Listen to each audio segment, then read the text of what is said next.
Picture the year 117 AD. An empire stretches from the rain-soaked highlands of Scotland to the burning sands of the Sahara, from the Atlantic shores of Portugal to the distant waters of the Euphrates River. Nearly 70 million people, almost 1/4 of humanity, live under the authority of a single power. And that power began as little more than a cluster of huts beside a river in central Italy. How does a small city become the master of millions? Most people would point to legendary generals, men like Julius Caesar, brilliant commanders, fearless conquerors. But there is a problem with that explanation. Great generals die. Great leaders make mistakes. Empires built on extraordinary individuals rarely survive for centuries. Rome survived wars, invasions, political crises, and the rise and fall of countless rulers, yet its power endured. The true secret of Rome was not a man, it was a system, a carefully engineered machine designed to create discipline, adaptability, and control on a scale the ancient world had never seen before. That machine had a name: the Roman Legion. More than an army, it was an organization, a structure capable of turning ordinary recruits into a force that conquered continents, defended frontiers for centuries, and helped build one of the most influential civilizations in human history. Today, we're going to take that machine apart, piece by piece, not to celebrate it, but to understand it. Because the story of the Roman Legion is ultimately the story of how systems can become more powerful than the individuals who create them. And once you see how it worked, you'll understand why Rome conquered the world. Before we can understand how the Roman legion conquered vast territories and held them for centuries, we need to understand what came before it. For much of the ancient Mediterranean world, the dominant military formation was the Greek Phalanx. At first glance, it was an impressive sight. Thousands of soldiers stood shoulder to shoulder, their shields overlapping, their long spears projecting forward like a wall of iron. On open, level ground, few forces could withstand its momentum. But the Phalanx had a critical weakness. It was powerful only when it remained intact.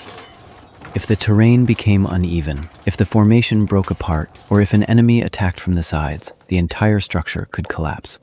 What had been a disciplined military force could quickly become a confused crowd of individuals. Roman commanders recognized this vulnerability. Instead of trying to make their soldiers stronger, they made their organization smarter. The result was one of the most important military innovations in history. The Roman legion was built around flexibility. Rather than operating as a single massive block, it consisted of multiple smaller units capable of fighting independently while remaining part of a larger system. If one section struggled, the rest could continue operating. The machine adapted rather than collapsed. At the foundation of this system was the contubernium. A contubernium consisted of 8 soldiers who shared a tent, a mule, equipment, meals, and daily responsibilities. These men lived together, marched together, and fought together for years. This arrangement created bonds stronger than orders from distant commanders. Survival depended on the men beside you. 10 contubernia formed a century of roughly 80 soldiers. Each century was commanded by a centurion. Unlike many aristocratic officers in the ancient world, centurions were usually experienced professionals who had earned their position through years of service. Their primary responsibility was not strategy, it was discipline. Above the century stood the cohort. 6 centuries formed a cohort of approximately 480 men. The cohort became the legion's primary battlefield unit. Commanders could move individual cohorts where they were needed most, creating a level of tactical flexibility that older armies rarely possessed. 10 cohorts formed a full legion. Depending on the period, this meant between 5,000 and 6,000 soldiers operating as a single organization. But the legion was far more than infantry. It included engineers capable of building bridges and fortifications. Medical staff treated wounded soldiers. Supply officers managed food and equipment. Artillery crews operated powerful machines capable of launching bolts and stones across the battlefield. In many ways, a legion functioned like a small, moving city. At the top stood the legate, the formal commander of the legion. Yet practical military knowledge often rested elsewhere. Among the most respected figures was the Primus Pilus, the senior centurion of the first cohort. Decades of experience made him one of the most knowledgeable soldiers in the entire army. This separation between authority and expertise was deliberate. Political leaders commanded. Veteran professionals provided the knowledge needed to make the system work. And that system depended on one thing above all else: training. Before a recruit ever touched a weapon, he had to prove he could endure the physical demands of military life. Roman recruits were expected to march nearly 30 kilometers a day while carrying heavy equipment, food, tools, and personal gear. They repeated these marches again and again until the effort became routine. This was not punishment, it was preparation. Rome understood a simple truth: an army that cannot move quickly cannot control an empire. Mobility was the foundation of everything that followed. Only after meeting these demanding standards did a recruit begin learning the skills that would transform him into a legionary. And that training would become one of the greatest advantages Rome ever possessed. Once a recruit proved he could endure the physical demands of military life, the real transformation began. The Roman army was not interested in creating heroic warriors. It was interested in creating reliable soldiers. Every movement, every action, and every response was practiced repeatedly until it became instinctive. Recruits trained with wooden swords and shields that were often heavier than the equipment they would eventually carry into battle. Standing before wooden posts known as pali, they repeated the same strikes and thrusts thousands of times. The goal was not creativity, it was consistency. In the chaos of battle, fear could overwhelm judgment. A soldier might hesitate, panic, or forget his training. Rome wanted its legionaries to react automatically, performing the correct action before fear had time to interfere. Over generations, this method produced soldiers who could maintain discipline even under extreme pressure. But training alone was not enough. The equipment of the Roman legion was equally sophisticated. Every piece of gear served a specific purpose within a carefully designed combat system. Perhaps the most remarkable example was the pilum, the heavy throwing spear carried by Roman infantry. At first glance, it appeared simple, yet its design revealed extraordinary engineering. When a pilum struck an enemy shield, its iron shank often bent upon impact. The shield became heavy, awkward, and difficult to use. The enemy faced an unpleasant choice: continue fighting with a disabled shield or throw it away completely. Either way, Roman soldiers gained an advantage.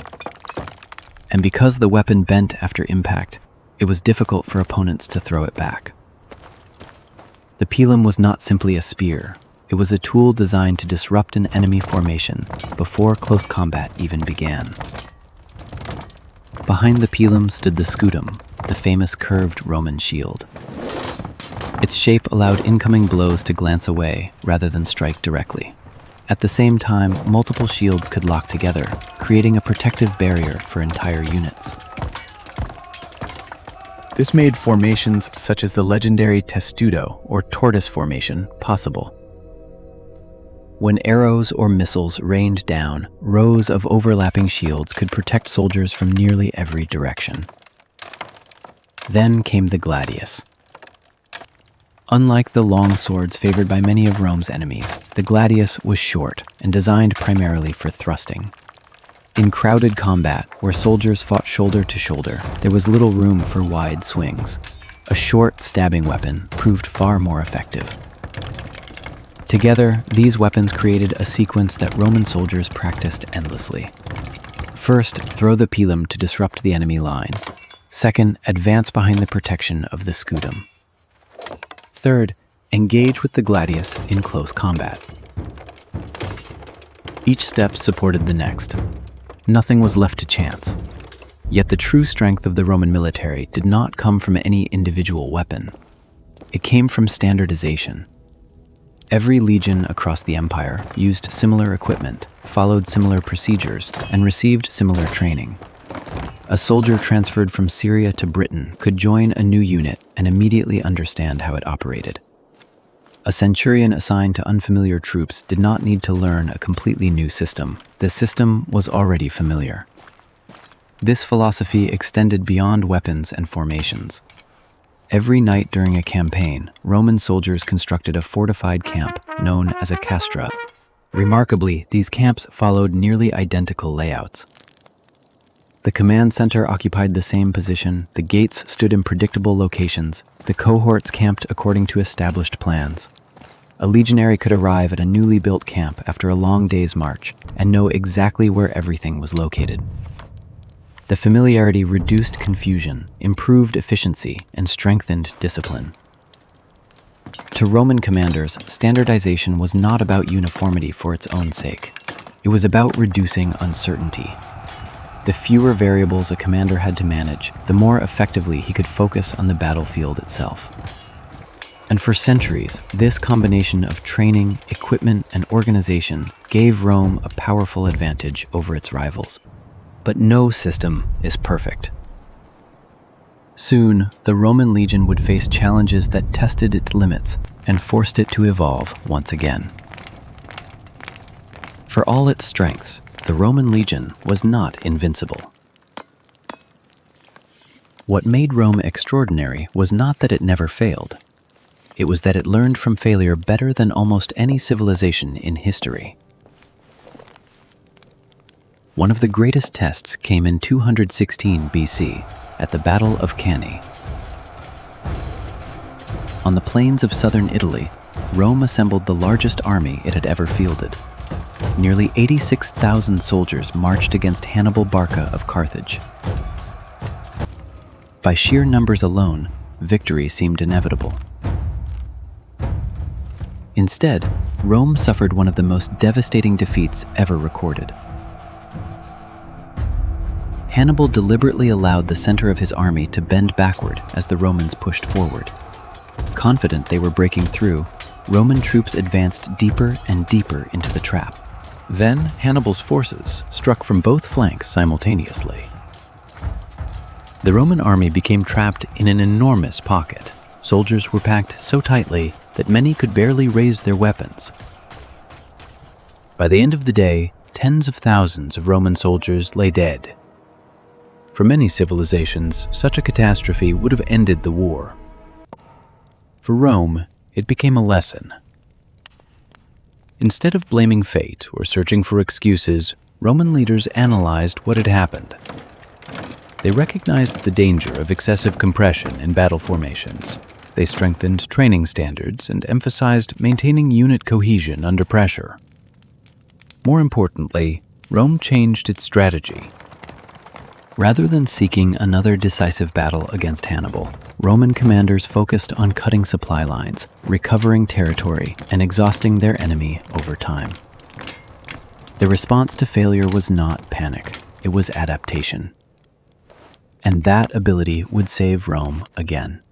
Nearly 2 centuries later, another disaster struck. In 9 AD, 3 Roman legions marched into the forests of Germania under the command of Publius Quinctilius Varus. The man guiding them was Arminius, a Germanic leader who had previously served within the Roman military system. He understood exactly how Roman armies operated. Using that knowledge, he lured the legions into dense woodland, where their formations could not function effectively. Rain, mud, and narrow forest paths destroyed the advantages that Roman discipline normally provided. Over several days of fighting, 3 entire legions were annihilated. The shock echoed across the empire.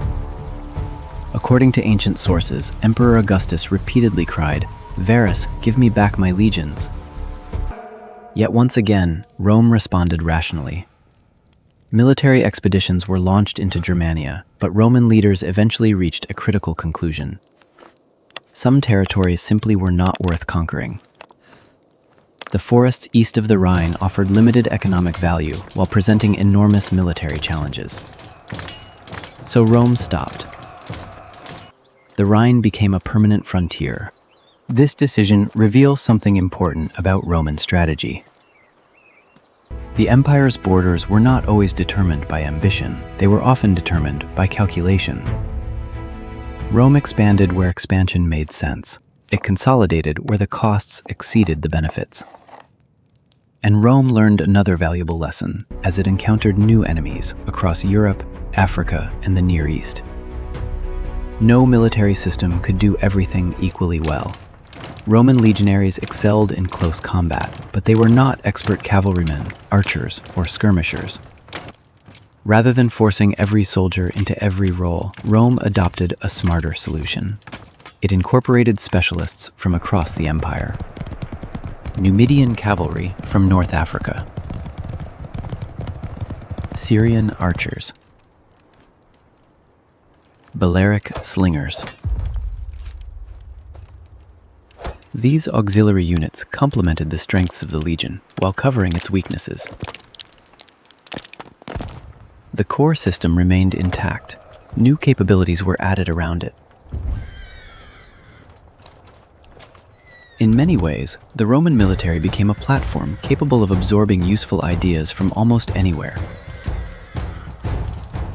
And that flexibility helped transform Rome from a regional power into a truly global empire. By the way, if you're enjoying this deep dive into how Rome built one of history's most effective military systems, let me know in the comments which Roman battle or campaign you find most fascinating. And if you enjoy long-form history documentaries that go beyond the myths and explore how these civilizations actually worked, consider subscribing to the channel. Because the next part of our story reveals something even more impressive than Rome's armies. It reveals the infrastructure that allowed those armies to control a continent. Conquering territory is one challenge. Holding that territory for centuries is another entirely. Many ancient empires achieved spectacular military victories. Few managed to transform conquest into long-term stability. Rome's solution was not simply to build more armies. It built infrastructure. By the height of the empire, Rome had constructed an extraordinary network of roads stretching across Europe, North Africa, and the Near East. These roads covered approximately 85,000 kilometers and connected nearly every important region under Roman control. They were not built primarily for merchants or travelers. They were built for soldiers. Roman engineers designed roads with military efficiency in mind. They were often remarkably straight, reducing travel time between strategic locations. Layers of stone created durable surfaces capable of withstanding heavy use and difficult weather conditions. While ordinary paths turned into mud during rainy seasons, Roman roads remained usable. A legion could continue marching when other armies would be forced to stop. This changed everything. Orders could move quickly across vast distances. Supplies could reach distant garrisons with predictable timing. Reinforcements could be dispatched before local threats became major crises. A rebellion that might overwhelm a slower empire could often be contained before it spread. For Rome, roads were not merely transportation infrastructure. They were instruments of power. A legion traveling along a Roman road could cover roughly 30 kilometers a day while carrying full equipment. Multiply that speed across an empire-wide network, and Rome gained something incredibly valuable: predictability. Commanders knew how long movements would take. Supply officers knew when resources would arrive. Governors knew assistance was never too far away. But roads alone could not secure the frontiers. Along the Rhine, the Danube, the deserts of North Africa, and the northern reaches of Britain, Rome created another remarkable system: the limes. Modern people often imagine ancient frontiers as enormous walls designed to keep everyone out. The reality was more sophisticated. The limes were not intended to stop every crossing. They were designed to monitor and control movement. Watchtowers stood at regular intervals. Roads connected observation points. Fortresses housed permanent military forces at strategic locations. If a large armed group crossed the frontier, signals could travel rapidly through the network. Nearby units would be alerted. A response could be organized before the threat advanced far into Roman territory. This was not deterrence through an impenetrable barrier. It was deterrence through visibility. Potential enemies understood they could not move without being seen. Yet perhaps the most brilliant Roman innovation was neither a road nor a fortress. It was a legal system. Throughout the empire, men from conquered or allied populations could serve in auxiliary military units. Gauls, Syrians, Britons, Iberians, and North Africans all joined Rome's armed forces. The commitment was significant, 25 years of service. But the reward was even more significant. At the end of their service, these soldiers, and often their children, received full Roman citizenship. Think about what this accomplished. The very people most capable of resisting Roman rule were given a direct stake in its success. Over time, they learned Roman customs, served under Roman discipline, and became invested in Roman stability. Eventually, entire regions that had once been conquered became integrated into the system itself. And Rome reinforced that integration through three powerful tools: language, law, and money. Latin became the language of administration, commerce, and advancement. Roman law provided a predictable framework for resolving disputes and protecting property. A standardized currency allowed trade to flow efficiently across thousands of kilometers. Military integration created political stability. Political stability encouraged economic growth. Economic growth strengthened loyalty to the empire. The result was something extraordinary. Entire provinces gradually became Roman, not because soldiers stood on every street corner, but because participation in the Roman system offered clear advantages. For centuries, this combination of military power, infrastructure, citizenship, and economic integration held one of the largest empires in history together. But even the most successful systems eventually faced pressures they were never designed to withstand. And in Rome's case, those pressures were already beginning to appear. In the next part, we'll explore why the very system that made Rome powerful gradually began to unravel from within. By almost any measure, the Roman legion was one of the most successful military organizations in human history. It conquered vast territories. It secured frontiers for centuries. It helped build the political, legal, and economic foundations of an empire that shaped the course of Western civilization. Which raises an unavoidable question.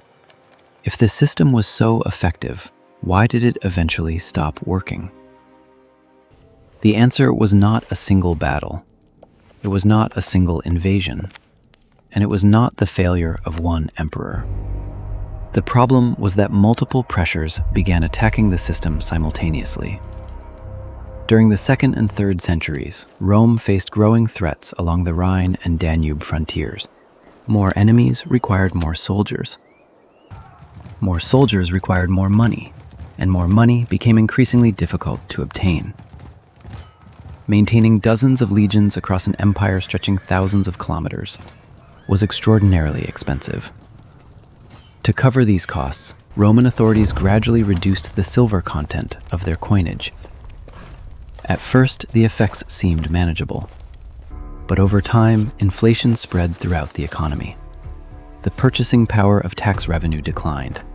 The government needed even more resources to maintain the same military capabilities. A dangerous cycle had begun. More threats required more spending. More spending weakened the economy. A weaker economy made it harder to support the military. And a weaker military encouraged even more threats. For centuries, Rome had relied on a highly standardized military culture. Legionaries shared common training, common equipment, common discipline, and a common identity. But as the empire expanded and recruiting pressures increased, that system became harder to maintain. Increasingly, Rome relied on external groups to fill military needs. Among the most important were the foederati. These were allied warriors, often of Germanic origin, who fought under treaties with Rome rather than as traditional legionaries. Many of these soldiers were skilled and courageous fighters. The problem was not their effectiveness. The problem was integration. They did not necessarily share the same training. They did not necessarily follow the same command structure. And they often maintained loyalties to their own leaders first. Gradually, the standardized machine that had once defined the Roman military began to change. Not through a dramatic collapse, not through a single disastrous reform, but through countless small adjustments made over generations. The system that had once been unified became increasingly fragmented. And there was another challenge.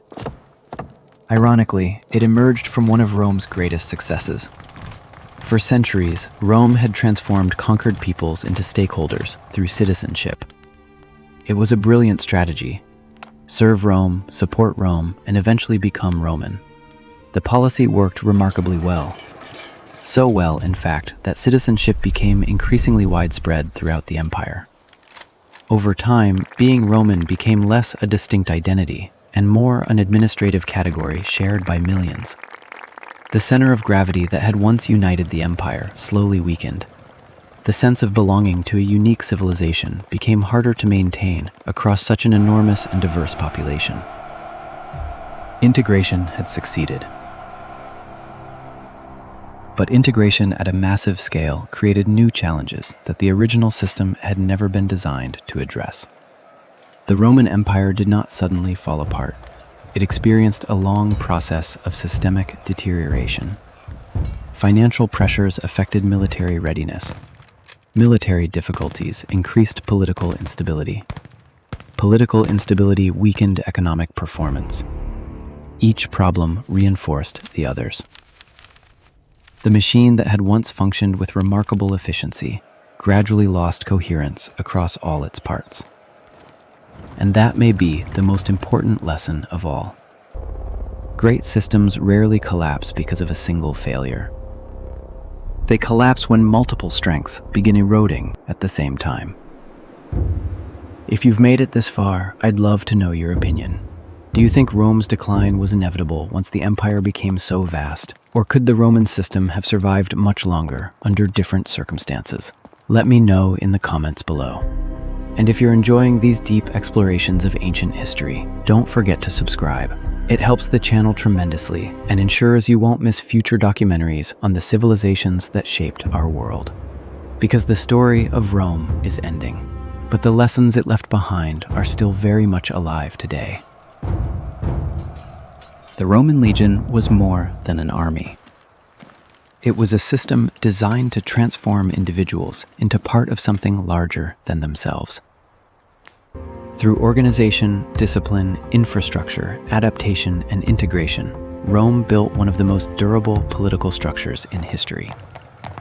For centuries, that system conquered territories, secured frontiers, connected continents, and shaped the foundations of the modern world. Its eventual decline reminds us that even the most successful institutions depend on constant maintenance, shared purpose, and the ability to adapt to changing conditions.